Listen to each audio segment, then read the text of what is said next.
So today we are here with Neil Newton, the owner of Paddle Up Nashville, and he's going to be talking with us about how he has pursued his own passions. And I want you to start, Neil, by briefly telling the story of how and when you and Cindy discovered your passion for stand-up paddleboarding and how you came to the decision to pursue it as a business. Okay, great. Glad to be here, and it's a great story, fun story. One of those nice, fun stories that has ended well so far. We were in Grayton Beach in 2012 in April, and we were having breakfast at a restaurant down there that we frequent quite often, and a guy pulls up in a van with the paddleboarder painted on the side of his van. And so I went and asked Colin, the manager of the restaurant, said, "Who's driving that van?" He said, pointed to a guy over there, and he said, "This guy over here." And I said, "Okay." I went over there and I said, "So what's that on your van?" And he said, "That's a paddleboarder." And I said, "What does that mean?" And he said, "It means you kind of like a surfboard, but you stand on it and you paddle." And I said, "Where can we do that?" He said, "You can do it at Watercolor. We have a place there." So we were about 2 miles away. And came from a very avid bicycling background, so we hopped on our bikes and went down. And in April of 2012, rented our first 2 paddleboards for an hour, and thought, this is amazing, absolutely amazing. The feeling of being able to stand on water and paddle, or walk, or whatever you want to call it. And so we did that, and then we went back the next day and rented 2 boards for 24 hours. And then fast forward to July 2012, we purchased 2 boards and thought, this is really neat. And so from there, we knew the owner of Rock Harbor and contacted the guy that was managing it and said, here's what we'd like to do. And from there, in August of 2012, we opened the business of Paddle Up Nashville. It was Paddle Up Tennessee. We've changed it to Paddle Up Nashville. So just after a couple of days of paddleboarding, you decided you wanted to start a whole business with this. I wouldn't say that. Okay. I would say that what we found is that it was a remarkable experience that we absolutely, totally believed we couldn't do. And we not only could do it, but found that it was easy to do. And that it required obviously some balance, but our first day out, we were doing things like step turns and things that were somewhat advanced, and we're not doing them well. We were playing. Right. It was warm. We were on water. We were clearly getting a lot of exercise. So those are things that are core to us.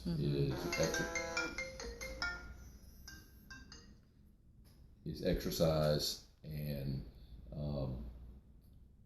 being on the water, being outside. And so we went back, as I say, the next day, rented them and did 24 hours of it. And it's interesting, the place you rent them, if you know what you're doing, you can paddle all the way over to the beach. It literally carries you right to the beach at Western Lake. And they said, for sure, don't go to the beach. You don't want to go out there, the water's too rough. For a beginner. Which is the first place we went. I love that. we went right to the beach and carried the boards about 10 or 15 feet, and from there, fell in about 300 times, but loved it. It was just like, this is really fun. Yeah. And so what kind of fears did you have when you were first planning such an undertaking of starting your own paddleboarding company? Didn't have any fears. No, really? No fears. Interesting. Challenges, but no fears. We didn't. Fears, false evidence appearing real, would be the acronym for that. We knew that it was going to be work. We also knew that it was a new sport, and not really many people had any experience around here. So what we did was said, okay, we had combined about 60 years of business experience, and both of us were entrepreneurs in building our own businesses separately. And so we said, okay, let's go find people who've done this. So between April of 2012 and January of 2013, we made 13 trips to Florida. Wow. And just found every possible sub shop we could and knocked on every door and said, here's what we're wanting to do. We felt like that was a good plan. What we learned later was that was almost like getting our masters in paddleboarding. Yeah. Because they were so kind and generous to give us all the information. We didn't know where to buy boards, how to buy boards, who do you stay away from, who do you go with. So, and to this day, some of our closest friends are people that we happen to paddleboard with when we were on a couple of those trips out in Florida. Awesome. That's so cool. So, how do you think your past experience, you touched on it a little bit, but how do you specifically think your past experience prepared you for starting this business? It almost goes back to your other question. I had retired from 35 years of another world, investments in insurance, and then didn't do anything for a couple of years. So I was ready to try something and to do something. So it really was kind of a gut instinct. This is fun. We like doing it. We would love to share this passion with other people. Mm-hmm. So how can we do that? And so from past experiences of just building a business or being in the business world, that's how we approach paddleboarding. Mm-hmm.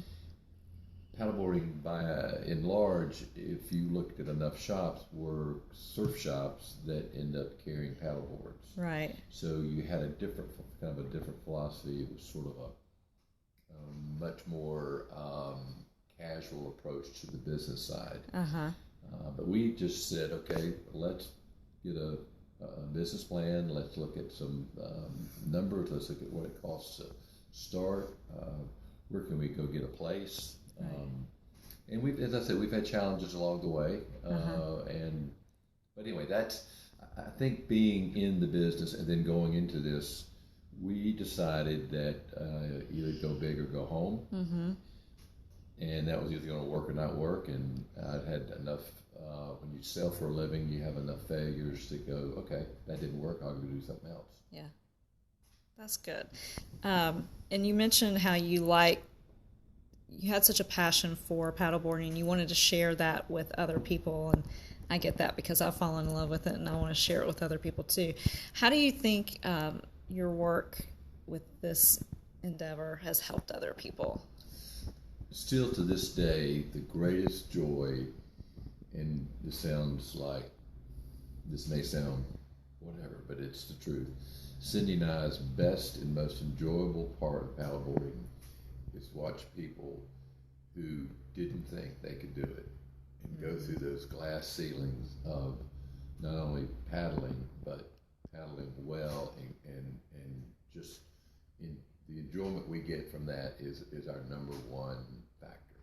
So we believe so strongly in that I'm not shy about asking people to come paddleboard and asking them to try. Yeah. And so it's a desire to watch, to let people try something that they really believe they can't do, and then they do it and do it really well.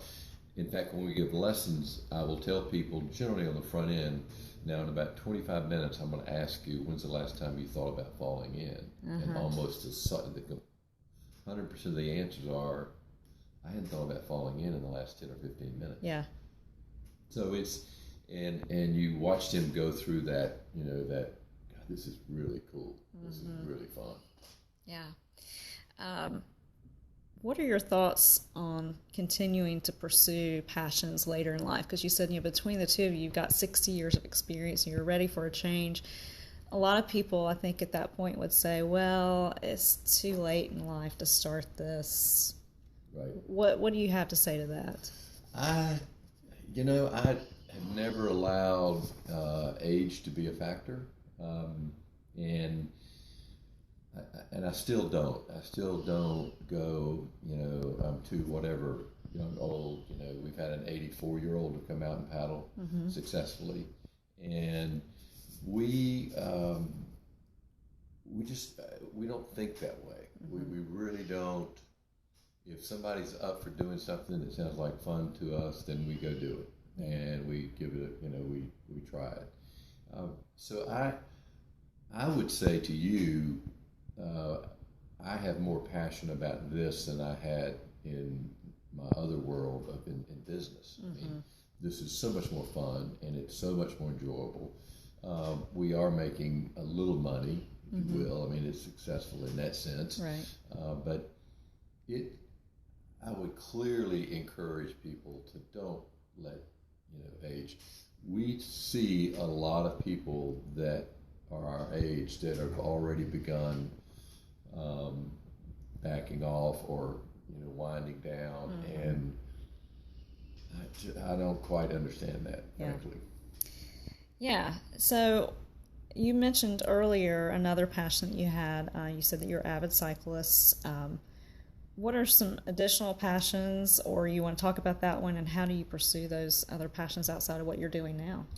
Great question, and a tough question. In my business model for this year, we were going to build a staff that would allow me to go out and do marketing for this business, and that may or may not work.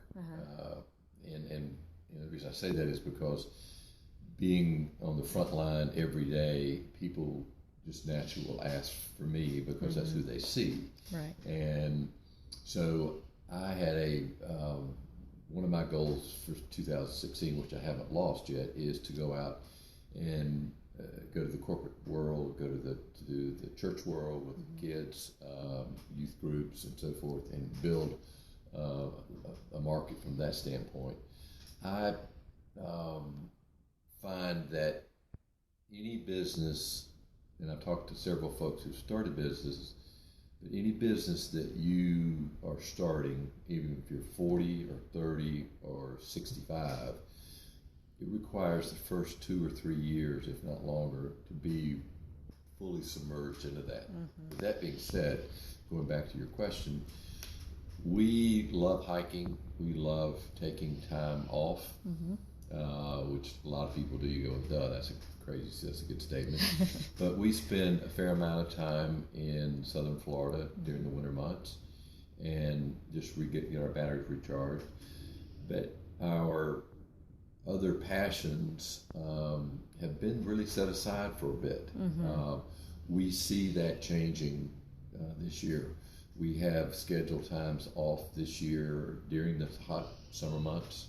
We've never taken time off in the summer, but we will this year.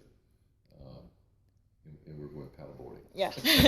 I was going to ask, how are you going to spend your free time paddleboarding? Because I know you did this winter down in Florida. So, right. Yeah. We'll paddleboard and we'll mountain bike. We're taking our road bikes.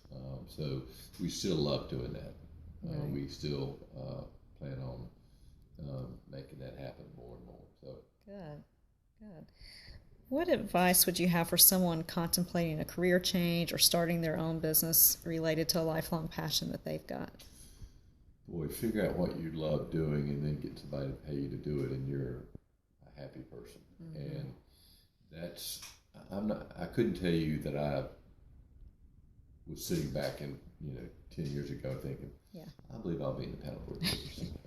I did know that when I left the other career, in my 2 years off, I was doing odd jobs. It was really kind of cool. I mean, I was doing just different stuff.